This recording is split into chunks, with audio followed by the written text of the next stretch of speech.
welcome back to the channel. Doug with the JewelryMonk Studio. Today I've got an amazing tip for you. You're gonna thank me so much. So if you've ever been like working on a piece and you've got like a recessed area that you really can't get tools down into, say for example this ring here, it's got a recessed area there and it's hard to get down inside of there to clean it up, whether you're sanding it, smoothing it, or polishing it or something.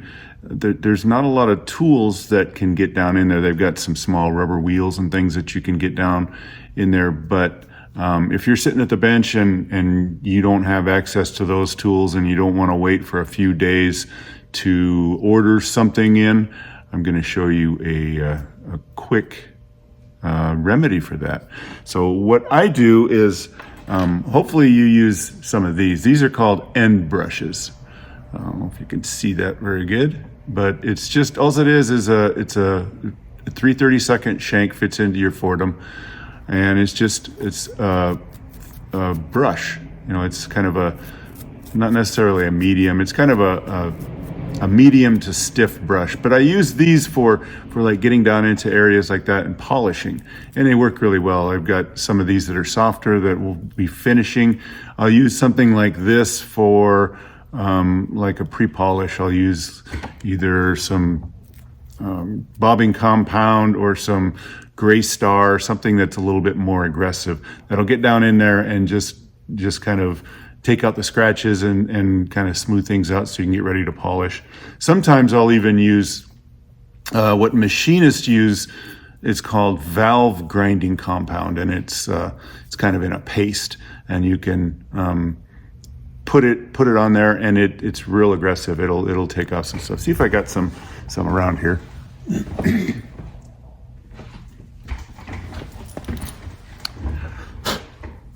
So there's a jar of what I've got as a valve grinding compound. I used to have it in a tube, but I don't know what happened to it. But it gets inside of there. But sometimes you've got some deep scratches that you really can't get down in there. So what I do is when I use these, I use them quite a bit, but eventually they get used up. All the bristles get worn down. Let's see if you can see that right there. So you can see it, there's not much bristle left. So instead of just saying these are done, throw them away, keep them. Because what you can do is cut off the majority of this metal and down to a little bit of a nub, something like this, and then you can glue sandpaper to the end of that. If you can see that, let's see if you can see that a little bit better. So as you can see, I've got sandpaper glued to the end of that, and I've got a number of these around with different grits. So what that will do is it'll get down in there, and you can sand with a little bit sandpaper discs. So today I'm going to show you how to make those, and it's real simple. So so again, you take your old used up end brush. What I do is I'll stick it in my Fordham, and let's see if we can turn this down and show you a little bit. So then I'll take my saw, and as I'm spinning that, I'm just going to cut that off. You can see I just trimmed that off just like that.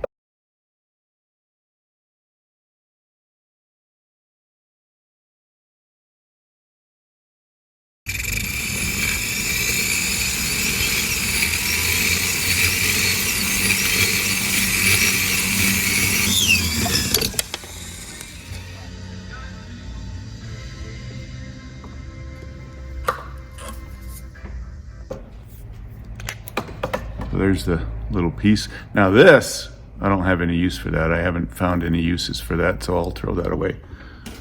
So I've also got some old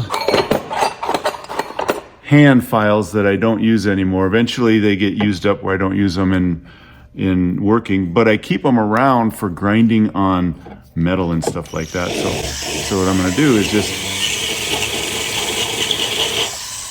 kind of flatten that end out.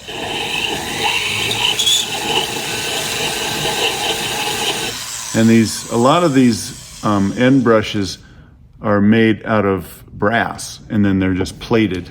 Some of them are steel and they're a little bit harder to cut through, but a lot of them are just brass, which makes it nice because then you can grind them pretty quick. So then what I'll do is take a small bulber. This is probably 1.2 millimeters, somewhere in there. And then I'll just kind of go in and just roughen up the end of that just a little bit. So you can kind of see that. Just roughen that up just a little bit so that it will hold on to the glue a little bit. So then I will take and just cut a small piece of sandpaper. This is just a little bit bigger than the end of that tool. It's probably 6 millimeter square, 7 millimeter square, somewhere in there. And then, now this is cool. Now, if you've ever worked with super glue, you know that if you lay it down, eventually the glue runs down and it clogs up the end, and then every time you use it, you've got to get in there and clean that stuff out. Well, what I've done is I've made these little super glue stands. This is something that I made and I print out. I've got a 3D printer, just an MLA or a PLA printer at home, one of the inexpensive ones. It's called a bamboo, and it's like $200, but I can make all kinds of tools. So I made this so that it holds, see if you can see that. It holds my glue so that whenever I'm done using it, I'll set it up like that so the glue runs away from the tip and it doesn't clog it. So every time that I want to use it, it's ready to go. The tip is not clogged up. So I'm just going to take a drop. I'll put the drop on the tool, and then take this and just drop it right down on there. So then you can see it's glued to that. Now I'll let that sit for a little bit just so that the glue has time to dry, and then I'll put the cap back on here. And if you guys are interested, and if you have like one of the PLA 3D printers at home, get a hold of me. I've got this file and I just send it to you. I can email it to you, or maybe I'll put a link on my website or something like that. But it's just something that's handy so that your glue is always ready to go and the tip isn't clogged up. So what I've done on these tools is I've got a number of them around. I'll just show you here. So there's just a number of those little tools that I've got around, just because the sandpaper will wear out pretty quickly if you use them quite a bit. So I've got a number of them, usually between 400 and 320 grit, somewhere in there, maybe sometimes a little bit more aggressive. And then once you use them and the sandpaper gets dull or clogged up, you can just peel the sandpaper off, kind of roughen it up, and glue another piece of sandpaper on there. So they work pretty slick. Like I said, I've got a half a dozen of them around at any time, just in case I need one. And then, so what I'll do next is just take my side cutters and just trim off the excess. Kind of like that. And then I'll put it in my flex shaft, and then if you can see that, I'm just gonna sand the edges off so now it's nice and flush. Let me get a little bit more out. You can see now the end is nice and flush. So now you can take that and get down in there. Let me grab a different one here.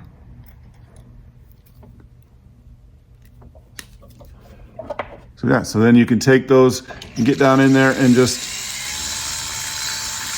do some sanding, and then it'll take away your scratches. It'll give you a nice clean surface so that you can prepare to polish. So like I said, if you got any scratches or pits or anything that is not smooth like you want it, you can just kind of get in there and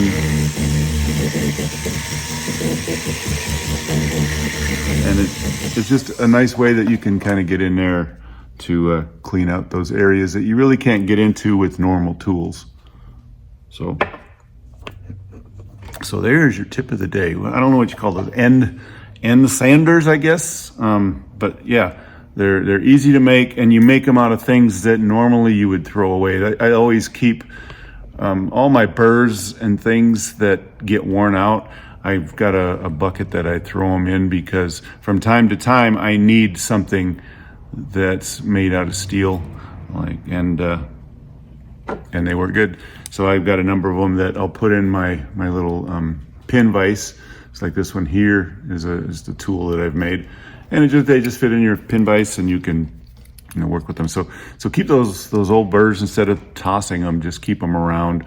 Eventually you can use them, grind them up for all kinds of different uses. So hopefully that helps a little bit for you today. So yeah, just if you don't use those end brushes, I suggest you get them, because once you get this all sanded now you can come in with an end polishing brush, and then you can get in there and polish that up. You just start with a pre-polish like Gray Star or something aggressive, and then go in with a final polish and give it that nice mirror shine. But you can't get in there with normal tools. So like, say you've got a polishing wheel, you can't get into those corners because the corners are so tight. There's not a lot of tools that'll get down. I mean, even if you try with your 3M wheels, you can kind of get down in there, but it washes away edges and doesn't give you a crisp look that you're looking for. So this is just something that I've made so that I can get down into those tight areas and give you a nice flat surface so that you can polish little areas that are down inside of a recess. So hopefully that gives you a little something to think about. They work great. I would highly recommend playing around and trying to do some of that stuff. So thanks again for stopping by. We'll always trying to give new tips and tricks and things like that. So again, this is Doug with the JewelryMonk Studio. Always remember, subscribe to the channel because we've got new content coming out weekly. Usually I put out 2 videos per week. And then on Fridays, 8 a.m. in the morning, Mountain Standard Time in the United States, I do a live stream. Sometimes they're quick. Sometimes we hang out and talk for quite a bit. So yeah, it's right here. It's just questions and answers and fun stuff. So put that on your calendar and try to remember. And if you're not doing anything at that time, stop on by and say hi, and I'll throw out some questions, or if you got questions, throw them out. I'm always eager to help out wherever I can. So again, thanks for stopping by, and check out the website as well, JewelryMonk.com. There's a lot of free content there. Take care. See you next time.